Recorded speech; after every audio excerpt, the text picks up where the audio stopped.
Imagine what it means to call a place home. A soft bed, a locked door, a moment of silence at the end of the day. But not everyone lives that way. Around the world, people wake up in places that defy comfort, logic, even gravity. Cities carved beneath the earth where the sun rarely shines. Villages that float, rise, and fall with the water like living creatures. Homes built on the edge of volcanoes or trapped in eternal frost. Not because they chose hardship, but because they made a life inside it. These are not stories of houses. They are stories of courage, of adaptation, of the quiet, relentless will to survive. Welcome to part 2 of People Actually Live Here, and what you're about to see may change how you see your own four walls.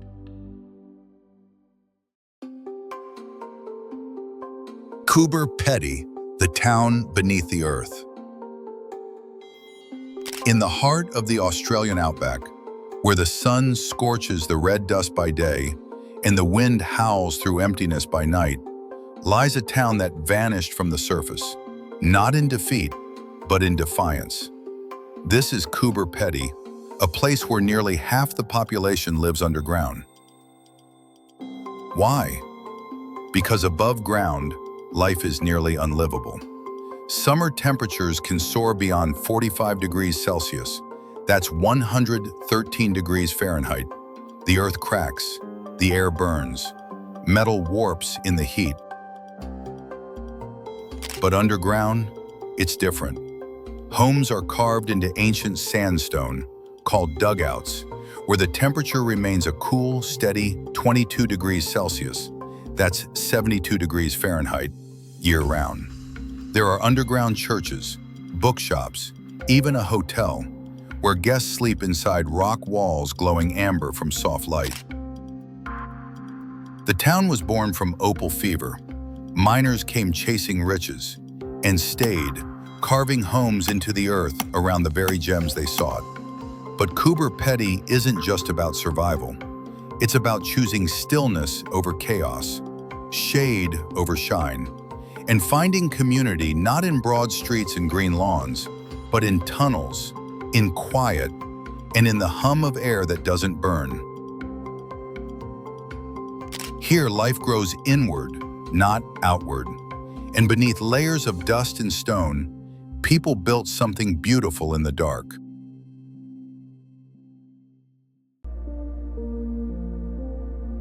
Aogashima, the village inside a volcano. Far off the coast of Japan, beyond the last ferry, and through waters known for sudden storms, a tiny island rises from the Pacific like a forgotten thought. This is Aogashima, a volcanic island so remote it barely seems real. Only about 170 people live here, and their village sits inside a crater, a caldera, within another caldera. Yes, they live inside an active volcano. Surrounded by steep cliffs and dense forest, the island offers no airport, no hospital, no easy escape. Ferries are often canceled for days, sometimes weeks, when the sea turns against them. And yet, they stay. The volcano last erupted in the 18th century, killing half the population. Ash buried everything. Survivors fled. But years later, some returned, to rebuild, to reclaim, to live not in fear, but in quiet respect. Today, Aogashima is both beautiful and fragile. Hot springs bubble beneath the ground. Sulfur lingers in the air. At night, the stars blaze above the rim of the crater, so close, it feels like the sky is leaning in to listen. There are no malls, no neon signs, only wind, silence, and a kind of peace found nowhere else.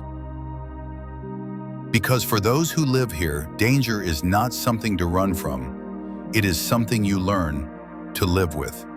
And in that balance between awe and uncertainty, They built not just homes, but a life.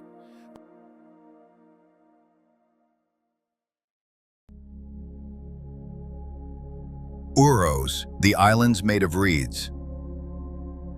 High in the Andes, where the clouds seem to float just above your head, and the air feels thin and ancient, there lies a lake unlike any other. Lake Titicaca, vast, still, and shimmering like a mirror to the sky. But look closer. Near the shore, something begins to move, not with the water, but with life. Dozens of floating islands built by hand from nothing but reeds. This is the home of the Uros people, a community that has lived on the lake for centuries, never quite touching the land beneath it. Each island is woven from totora reeds, layer upon layer, renewed constantly to stay afloat. Their homes, their boats, even their watchtowers, all crafted from the same golden stalks. There are no streets, no soil. Children run barefoot across soft, springy ground. The lake is their road, their pantry, their reflection. And yet, life here is fragile. Storms can tear the islands apart. Reeds must be replaced every few weeks. Modern pressures creep in. Tourism, migration, change. But still, the Uros remain, not just surviving, but adapting. Some use solar panels now. Some send their children to school on the mainland. But each morning, they wake to the sound of water gently lapping against their reed homes, and the quiet pride of a people who chose to float, not because it was easy, but because freedom sometimes means staying just above the surface, untethered, but rooted in tradition. Ganvié, the Venice of West Africa. Just north of Cotonou, where Lake Nokoué stretches wide under the West African sky, a city rises, not from stone or concrete, but from water, wood, and memory. This is Ganvié, a stilt village of over 20,000 people, built entirely above a shallow lake. Homes, schools, markets, all perched on timber legs, connected by narrow canals, where canoes drift like silent footsteps. They call it the Venice of Africa, but there is no grandeur here, only rhythm. The slap of paddles against water, the laughter of children gliding to school in dugout boats, the quiet resilience of a people who chose the lake to escape the land. Centuries ago, the ancestors of Ganvié fled to these waters to avoid slave raiders. Their logic was simple and brilliant. No horses, no soldiers, no capture, if we live where they cannot follow. And so, they stayed. Generation after generation, they anchored their lives to the lake. Fishing became livelihood. Water became road. Roots were not planted in soil, but in shared history and floating faith. Today, Ganvié is caught between two worlds. Tourists arrive with cameras. The government dreams of development. But the soul of the city remains, fragile, swaying, and fiercely afloat. Here, a house isn't four walls and a foundation. It's balance between past and present, between water and sky.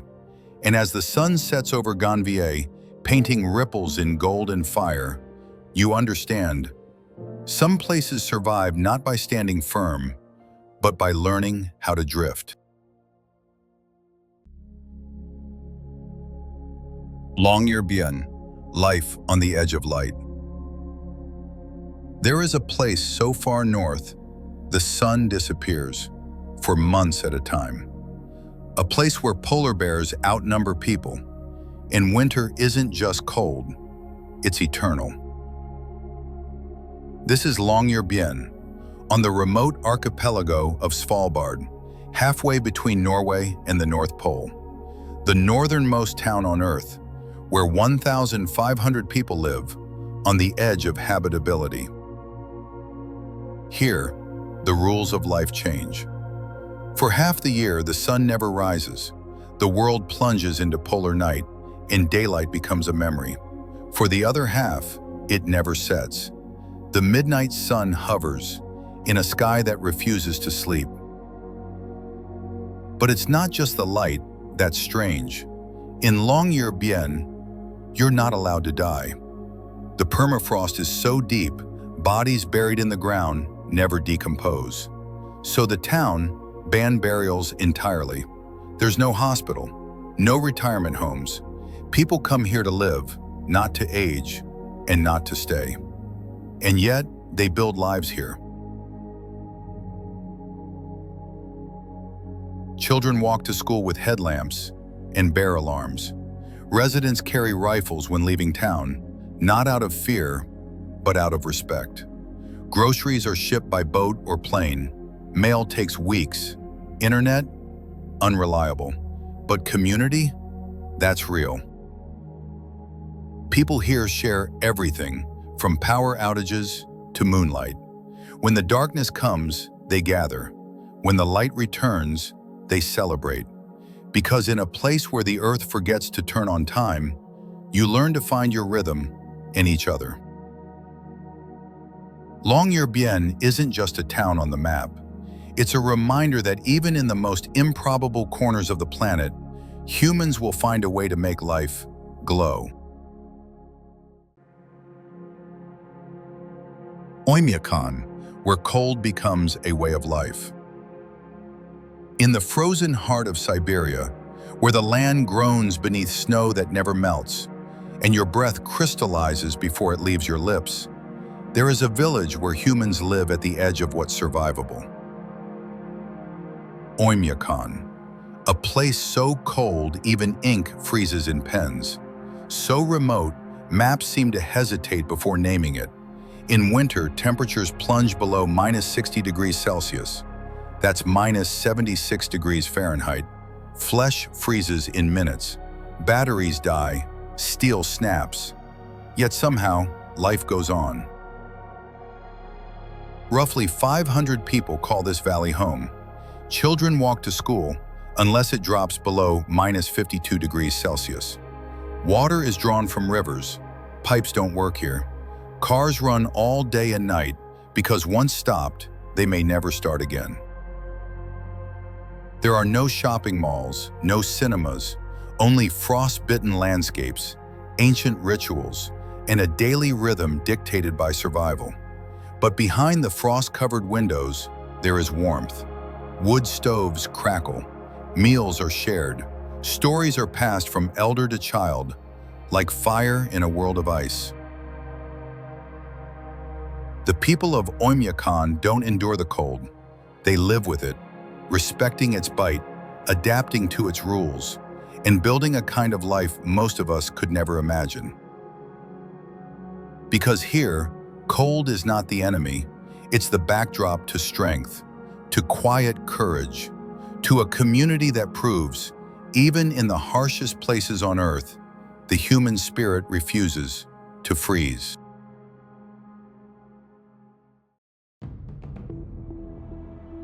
Norilsk, the city that breathes smoke. Deep within the Russian Arctic, where winter lasts 9 months and the sun forgets to rise for weeks, stands a city not shaped by nature, but by industry. This is Norilsk, one of the northernmost cities in the world and one of the most polluted. Built above vast deposits of nickel, copper, and palladium, Norilsk was never meant to be beautiful. It was built to extract. Here, temperatures drop below -50 degrees Celsius. The air smells of sulfur and metal.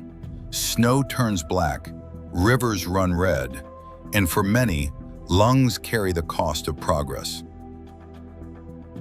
The city was founded by Gulag labor, prisoners forced to dig and die in the permafrost. Their shadows still linger in the cracks of the concrete. Yet today, over 170,000 people live here. Children go to school under smokestacks. Families shop in underground passages to escape the cold. Art blooms in bursts of defiance, murals on rusted walls, music echoing from behind frosted windows. The sky may be gray, the ground hard, but people still find color. Why stay? Because this is home. Because jobs are scarce elsewhere. Because families are rooted. Because even in a city built by suffering, community can take hold and refuse to collapse. Norilsk isn't just a place, it's a contradiction. Alive but aching. A city that coughs but keeps moving. And in its haze, we see something painfully real. What happens when survival and sacrifice are poured into steel and lit on fire. Storm Alley, where home has wheels and walls made of hope. In the quiet suburbs of Florida, where palm trees sway and the sun paints everything golden, you might miss them at first glance. Rows of modest mobile homes, some faded, some freshly painted, scattered across flat lots, often hidden behind highways and strip malls. These are trailer communities. To some, they're symbols of transience. To others, they are the last affordable place to call home. Here, rent is low, neighbors are close, and people live with what they can carry. Retirees, single moms, veterans, migrant workers. A collage of stories stitched together under aluminum roofs. But Florida's beauty comes with a price. Storm season. When hurricanes rise from the Atlantic, these homes are the first to fall. Winds shred the siding. Floods lift the trailers. Lives uprooted, not just by water, but by policy, poverty, and a system too slow to respond. And yet, people return. Patch the walls, replant the flowers, rebuild, again and again. There are no bunkers here, no luxury condos, only faith in each other, and the stubborn belief that even a home on wheels deserves roots. Because for many, this isn't a stepping stone, it's everything. A porch with wind chimes, a fridge with magnets, a place where birthdays are still celebrated, even if the roof once blew off. In these fragile corners of America, we're reminded that resilience isn't always dramatic. Sometimes it's quiet, daily, underrated. And sometimes it looks like a trailer park, just before the storm or just after.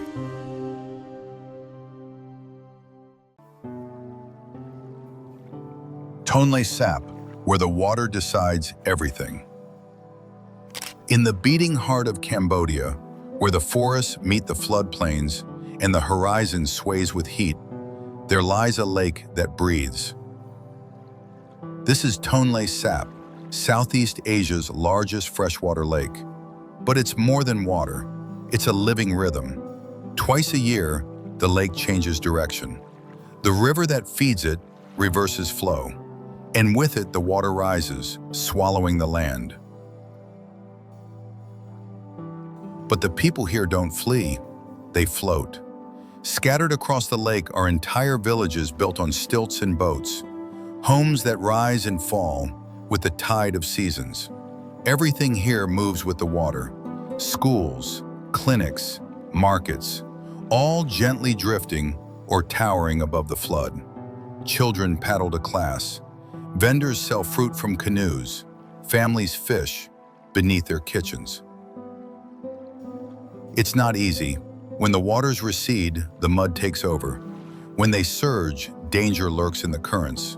And yet, the villagers don't resist the change. They embrace it. For generations, they've lived in tune with a landscape that refuses to be fixed. No walls, no pavement, just the ever-shifting boundary between water and sky. And in that uncertainty, they built something rare, a life that adapts, not by force, but by floating. Because here, home isn't where the land is firm, it's where the heart learns to move with the flood.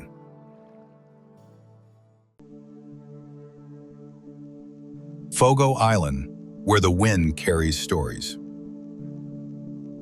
Off the northeast coast of Newfoundland, beyond the reach of highways and the hum of cities, a small island braces against the North Atlantic wind. This is Fogo Island, a place where the ocean never rests, where salt clings to windows, and where the horizon is as sharp and infinite as the wind that crosses it. Fewer than 2,000 people live here, in brightly colored homes that cling to rocky inlets, facing the waves like old, stubborn warriors. The winters are long. The economy, once tied to cod fishing, nearly vanished. And for a time, it seemed Fogo Island would empty out, its people scattered by time, poverty, and change. But something held on: community. The people of Fogo didn't just survive the harshness. They rewrote the story, not by chasing modernity, but by protecting what made them unique. Today, fishing still feeds many families, but so does art, so does storytelling. A foundation for community development run by locals brought life back, not through malls or skyscrapers, but through culture, craft, and care. Visitors now come for the silence, for the wooden inns built by islanders, for the quilts sewn by hand, for the slow wisdom of a place where everyone knows your grandmother's name. Because here, isolation isn't loneliness, it's connection, just in a quieter, colder form. And when the fog rolls in and the lighthouse cuts through the dark, you realize Fogo Island doesn't resist the wind, it listens to it, and in that listening, it endures.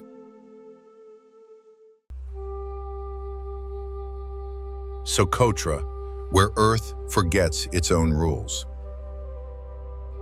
Off the coast of Yemen, in the far reaches of the Arabian Sea, floats an island that doesn't quite belong to this world.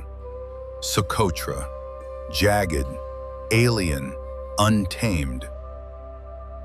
A place where trees twist like dragon's blood and mountains rise like ancient bones, where the sky burns cobalt and the sands glow white as bone. From above, it looks like a lost fragment of another planet, and in many ways, it is. But hidden among the limestone cliffs, the wind-swept plateaus, and misty gorges are small, scattered communities, families who have lived here for centuries, cut off from almost everything. There are no high-rises, no traffic, no rush. Many villages have no roads, only footpaths carved by goat hooves in memory. Water is gathered from seasonal springs. Food is foraged, grown, or fished. Electricity, when it exists, flickers more often than it glows. And yet, the people of Socotra do not merely survive. They listen to wind, to rock, to the pulse of a land that feels both ancient and sacred. Children grow up climbing dragon's blood trees. Elders pass down stories as twisted and enduring as the landscape itself. Here, modernity arrives slowly and is often met with caution. Because when your world has remained untouched for millennia, you learn to tread lightly.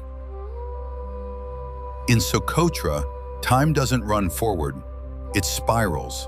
And the people who live here, in houses shaped by wind, in silence broken only by the sea, remind us that some corners of the earth are not meant to be conquered. They're meant to be respected.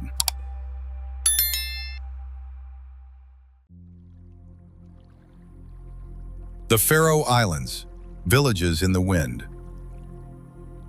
Between Iceland and Norway, where the North Atlantic hammers the cliffs and clouds move like low, heavy waves, a chain of green, jagged islands rises from the sea, wild, mist-covered, and breathtaking. These are the Faroe Islands, and scattered across them, like whispers held between storms, are tiny hamlets, no more than a cluster of rooftops, sheep fences, and memories nestled between mountains and sea. Here, people live with the wind, not against it.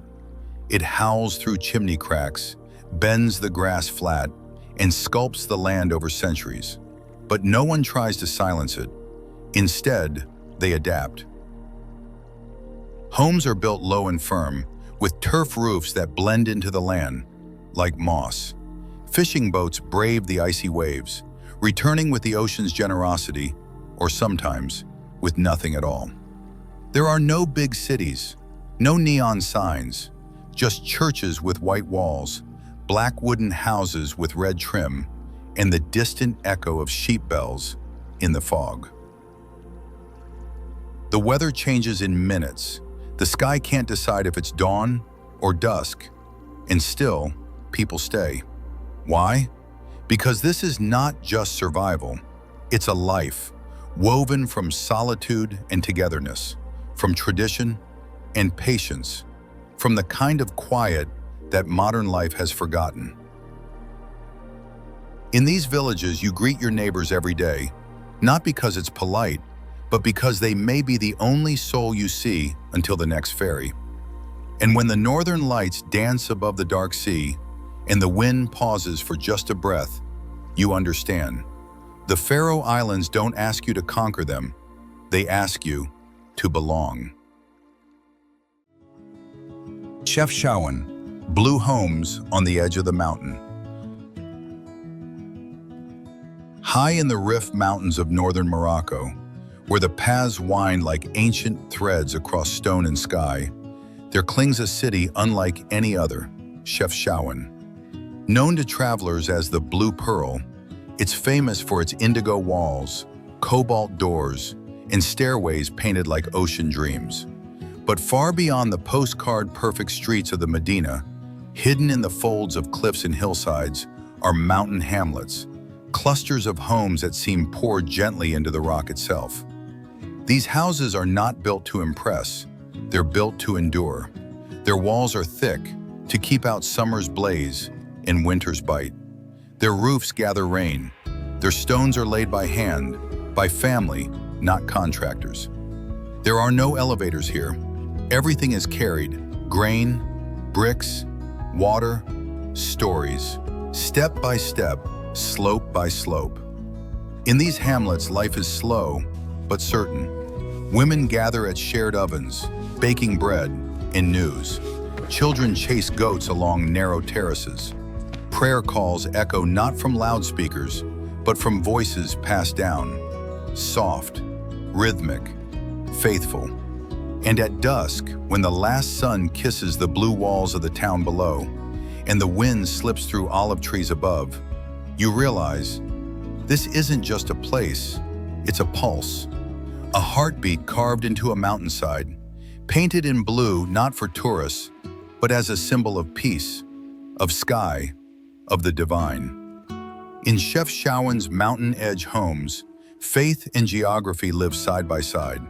And home isn't a structure, it's a way of walking the slope, with balance, with grace, and with memory in every step. Santorini, where the past lives in the walls. Perched high above the Aegean Sea, where white cliffs fall into blue and sunlight paints everything with gold, lies Santorini, one of the world's most photographed islands. But behind the iconic domes and cascading terraces, there's a different kind of home. One carved into the rock, not built on top of it. The cave houses, dug into volcanic pumice stone by farmers, fishermen, and laborers long ago. These homes were designed to hide from the wind, the heat, and the world. Cool in summer, warm in winter, they offered silence, shelter, and a place to return when the sea turned rough. Today, some have been transformed into boutique hotels, filled with infinity pools and minimalist decor.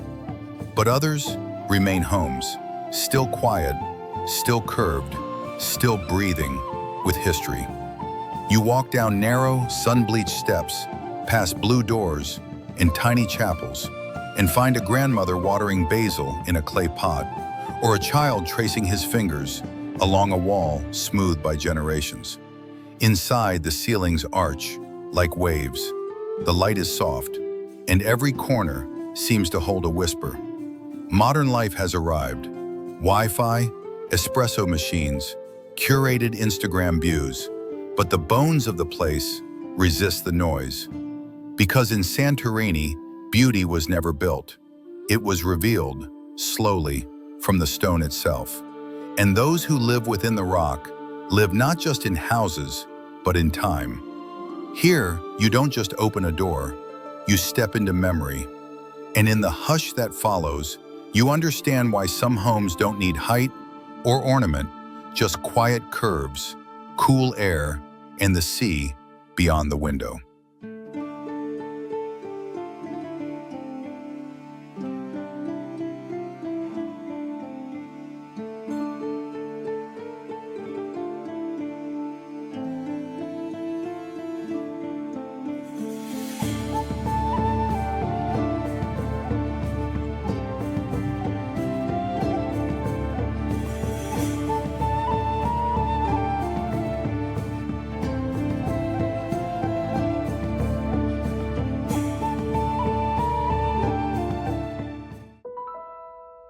Ny-Ålesund, where science sleeps in the snow. On the edge of the known world, where the glaciers never fully melt and the sky stretches wider than sound, lies a tiny settlement of lights and silence. Ny-Ålesund, Svalbard, the northernmost permanent civilian settlement on Earth, and one of the loneliest places humans have ever chosen to live. But they don't come here for comfort, they come for data, for ice cores, weather patterns, atmospheric readings, and questions that only the cold can answer. Once a coal mining outpost, now Ny-Ålesund is a scientific microtown, home to no more than 30 to 40 researchers in the winter, from over 10 different countries united by a mission to study a planet that's changing faster than it can explain itself. There are no bars, no traffic, no distractions, just wind, white, and work. In winter, the sun disappears for 4 months. In summer, it never sets. Time blurs, clocks become suggestions. Yet inside the small research stations, cabins of steel and silence, life continues. Experiments hum quietly, coffee brews in cold kitchens, and somewhere, a scientist steps outside into minus 40 degrees Celsius air to check an antenna under a sky filled with aurora. There is no margin for error. A polar bear could be watching. A storm could roll in from nowhere. But they stay because knowledge matters, because truth still lives in the frost. Because understanding the Earth sometimes means stepping far beyond its comforts. Ny-Ålesund is not a home, in the usual sense. But for those who come here, it is a sacred place, where science is not just work, but witness, and where, in the stillness of the Arctic, you remember. Sometimes, to look forward, we must go to the very edge of where life still holds.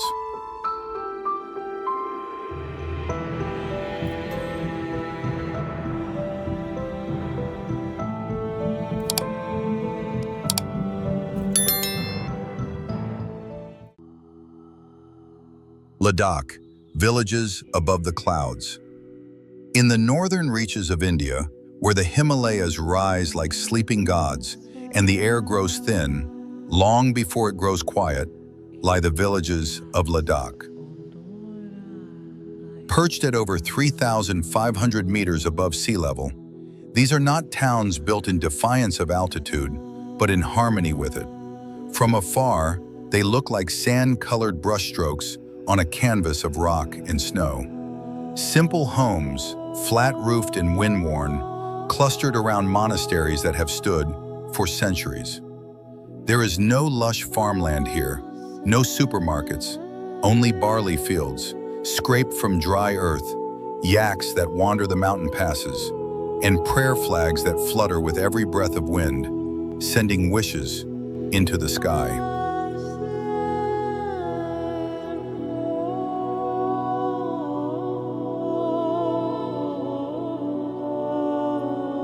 Life is hard.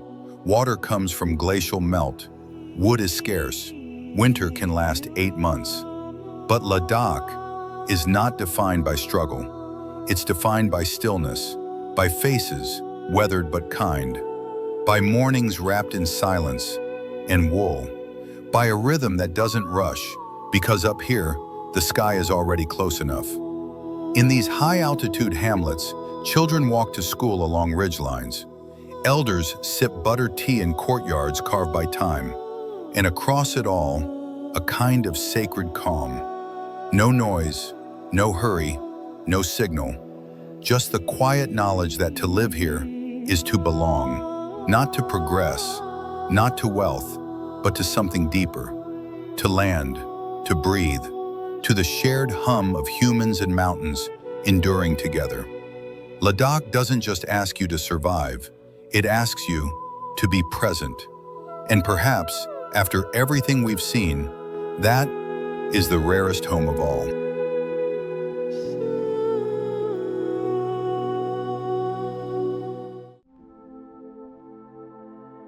Matmata, the village beneath the dust. In the baked hills of southern Tunisia, where the desert wind whispers across a sea of ochre, a strange silence lingers. From above, it looks like a scarred landscape, pockmarked, cracked, empty. But step closer, and you'll find doorways sunk into the earth, shadows curling into the unknown. This is Matmata, a village where people don't just live on the land, they live within it. For centuries, the Berber people have carved their homes into the ground, troglodyte dwellings, sunken courtyards cut deep into soft rock, with tunnel-like rooms radiating from the center, like the spokes of a wheel. There are no rooftops, no fences, only silence above and life below. Why build this way? To escape the desert's fury. In summer, surface temperatures can exceed 45 degrees Celsius, but underground, the cool air lingers, held in by ancient stone. In winter, when winds howl, the earth embraces and protects. These homes are passed down through generations, carved by hand, shaped by fire, memory, and time. In modern Tunisia, glass towers and highways spread, but here in Matmata, people still cook over open flames, sleep in stone alcoves, and tell stories by lamplight. Some call it primitive, but maybe it's timeless. Because in a world obsessed with building up, Matmata reminds us of the power of digging deep, of hiding from heat and noise, not in fear, but in wisdom. Here, the earth is not an enemy, it is home.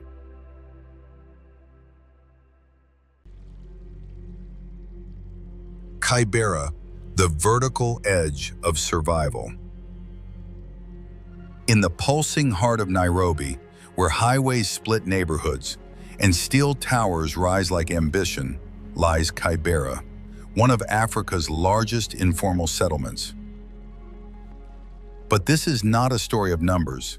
It's a story of a single building, just a few stories high, made from brick and rusted tin. Wedged between alleyways so narrow, 2 people passing must turn sideways. Inside, 12 families share one stairwell. Laundry hangs like flags of resilience. Kids carry buckets of water up crumbling steps. At night, the only light comes from a flickering bulb, if there's power at all. It's not much, but it's something. The man who owns the building lives on the roof, in a one-room shack with a plastic sheet for a door. He used to be a teacher. Now he fixes shoes downstairs, trading souls for coins. One floor below, a young mother teaches her daughter English. by candlelight. Next door, someone runs a hair salon. One chair, one mirror, one hope. Every inch is used, every sound is shared. Privacy is rare, but community is everywhere. From the outside, it looks unstable, too tight, too fragile. But from the inside, it's home. Because in Kibera, walls don't define wealth. What you share does. And in this vertical maze of tin, sweat, and survival, life still climbs, floor by floor, story by story.